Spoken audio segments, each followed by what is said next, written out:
Assalamualaikum warahmatullahi wabarakatuh. Waalaikumsalam warahmatullahi wabarakatuh. Alhamdulillahilladzi amarna bil jama'ah wa nahana 'anit tafarruqi wal asabiyyah. Assalatu wassalamu ala rasulillah wa ala alihi wa sahbihi wa man ittaba'ar risalah. Amma ba'd.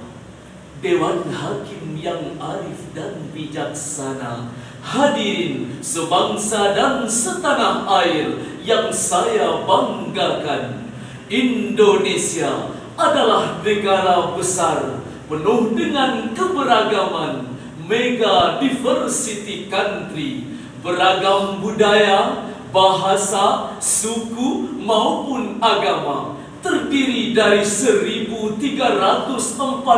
suku bangsa, lebih dari 700 ragam bahasa, penduduknya menghuni 17.000 pulau di Indonesia. Dari Sabang sampai Merauke, dari Miangas sampai Pulau Rote, itulah Indonesia, itulah Nusantara, anugerah dari Yang Kuasa yang patut kita syukuri. Namun hadirin, tak dapat dipungkiri, keberagaman ini bila tidak dikelola dengan baik akan menjadi api dalam sekam yang sewaktu-waktu dapat tersulut dan memanas, bahkan bisa membakar bangsa ini. Untuk itu, merawat keberagaman dalam bingkai kebinekaan adalah judul dakwah Quran yang akan saya sampaikan pada kesempatan kali ini.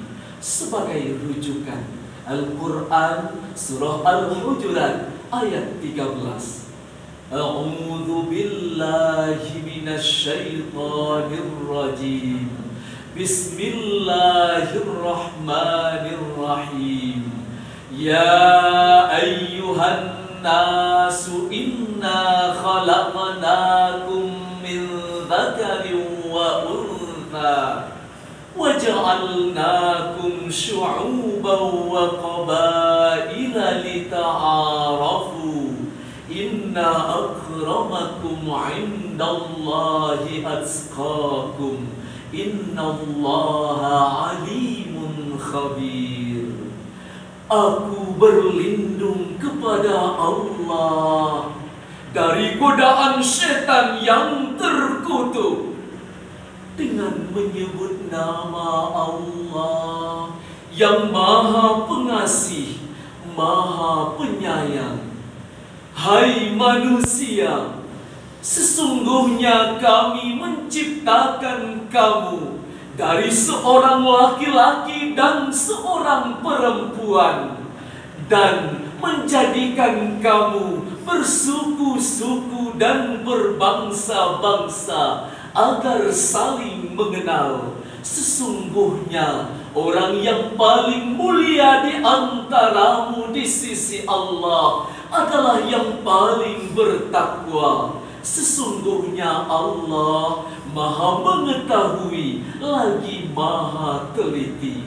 Hadirin, Syekh Abdurrahman bin Abi Bakar dan Imam Jalaluddin As-Suyuti dalam kitab tafsir Ad-Durrul Mansur bil Tafsir bil Maksur juz 7 halaman 578 menjelaskan bahwa sababun nuzul dari ayat ini adalah ketika Rasulullah meminta Bani Bayadah untuk menikahkan salah seorang anak perempuan mereka dengan Abu Hindin bekas budak mereka. Mereka menolaknya seraya berkata, "Ya Rasulullah, bagaimana kami akan menikahkan anak perempuan kami dengan bekas budak kami?" Lalu turunlah ayat ini dengan diawali dengan kalimat, "Ya ayyuhan nas, yang ditujukan kepada seluruh manusia tanpa membedakan ras dan golongan, sebagaimana yang dijelaskan oleh Syekh Al-Baghawi dalam Ma'alimut Tanzil jilid 4 halaman 265. Inna khalaqnakum min dzakari wa untha, yakni Adam wa Hawa, ay innakum mutasawuna fin nasab. Manusia diciptakan dari nasab yang sama, Adam dan Hawa. Oleh karena itu, tidak ada alasan bagi kita untuk saling menghina, saling merendahkan, saling memaki di antara kita. Betul hadirin? وَجَعَلْنَاكُمْ شُعُوبًا وَقَبَائِلَ لِتَعَارَفُوا. Syekh Al-Tabari dalam tafsir Jami'ul Juz 4 halaman Juz 22 halaman lita'arafu ay liyahsula bainakumut ta'aruf wa ta'alluf, agar kalian saling kenal mengenal, terjalin komunikasi yang harmonis dan saling menyayangi tanpa pilih sayang. Namun hadirin, justru yang terjadi sebaliknya. Indonesia masih dihadapkan dengan berbagai konflik intoleransi. Berbeda partai politik membuat kita saling mengkritik. Berbeda ras dan agama membuat kita saling tak menyapa. Berbeda suku dan budaya membuat kita saling menghina. Bahkan interogasi telah merogoti generasi. Tawuran antar pelajar mengakibatkan hilangnya nyawa. Rasisme mahasiswa di Surabaya membuat Papua membara. Prasangka dan curiga antar umat beragama berujung kepada pembakaran vihara, pengerusakan masjid dan pura, pengusiran paksa jemaat gereja, dan penyerangan terhadap ulama. Na'udzubillahi min dzalik. Lalu, apakah kita rela kalau bangsa yang besar ini harus hancur disebabkan karena ketidakarifan kita menyikapi perbedaan, menyikapi keberagaman? Bukankah Rasulullah Sallallahu Alaihi Wasallam bersabda dalam hadisnya yang diriwayatkan oleh Abu Daud, "Laisa minna man da'a ala asabiyah, wa laisa minna man mata ala asabiyah."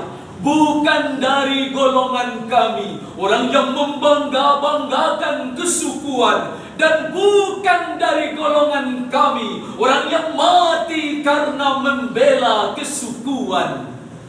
Allah Subhanahu wa Ta'ala telah mengisyaratkan kepada kita semua untuk memperkokoh persatuan dan kesatuan, serta melarang kita untuk bercerai-berai. Hal ini terukir indah dalam sepenggal ayat Al-Quran dalam surah Ali Imran ayat 103 yang berbunyi, "Wa'tasimu bihablillahi jami'an wa la tafarraqu." Dan berpegang teguhlah kalian dengan tali agama Allah, dan janganlah kalian bercerai-berai. Ismail Haqqi Al-Barshawi dalam Juz 3 halaman 261 menjelaskan, sebab dari tafarruq adalah idh kuntum a'da'a, apabila kalian berselisih. Dengan demikian, untuk membina keberagaman, maka yang mesti kita lakukan adalah harus bersatu, bukan berseteru. Harus bersinergi, bukan berkelahi. Mari berkolaborasi, duduk sama rendah, tegak sama tinggi. Dari uraian tadi dapat disimpulkan bahwa keberagaman di Indonesia adalah rekayasa Sang Pencipta, anugerah yang mesti kita jaga dan kita syukuri. Oleh karena itu, mari kita terima perbedaan, kita tegakkan persatuan dan kesatuan demi terwujudnya Indonesia Jaya dalam kebinekaan. Sang saka merah putih gagah berkibar, terlihat indah melambai-lambai. Semangat NKRI harus tetap berkobar agar Indonesia makmur tergapai. Setuju? Setuju.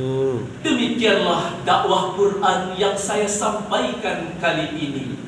Akhirul kalam, billahi taufiq wal hidayah, والرضا والعناية والسلام عليكم ورحمة الله وبركاته.